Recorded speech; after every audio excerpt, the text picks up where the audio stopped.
aku Syahizul, tapi orang panggil aku Ijoy. Dan ya, aku tengah buat proposal ni pukul 3 pagi. Bukan sebab aku nak, tapi sebab aku terpaksa. Aku ni bukan siapa-siapa. Aku ni pengawas biasa je. Diorang pun paksa aku buat dan cakap kau je yang sesuai. Tapi jujur, aku tak ada mood langsung nak buat semua benda ni.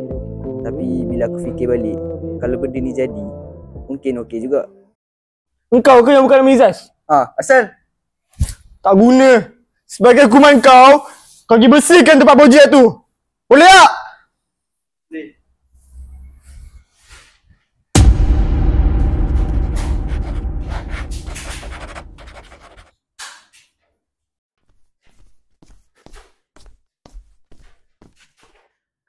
Gas, ada apa nak jumpa aku?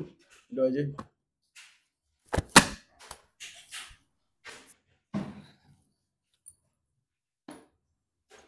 Apa?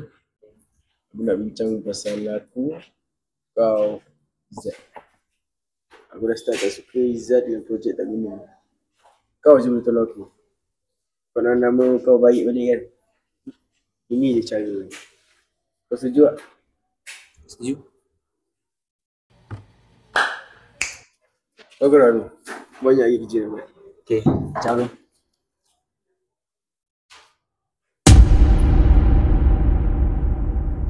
So aku jumpa cikgu tu.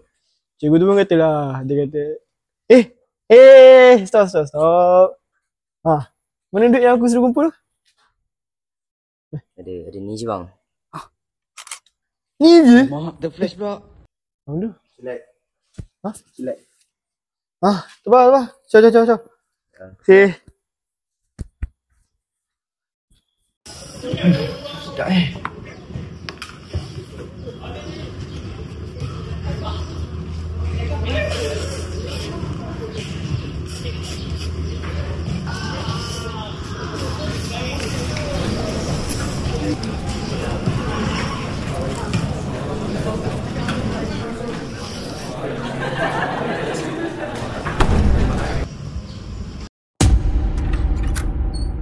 Oh Izaz! Saya balik kantor! Mana boleh kantor? Mana lah betul. Kalau kau tak nak kantor, kau buat seorang-seorang.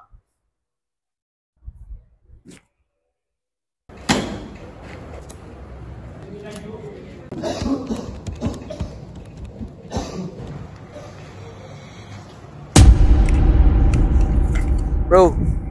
Yes. Nah, barang baik. Baik. Gerak lu.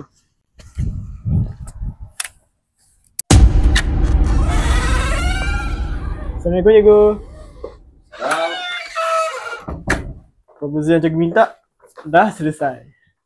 Tinggal tanda tangan je. Ini proposal kamu. Kamu yang siapkan.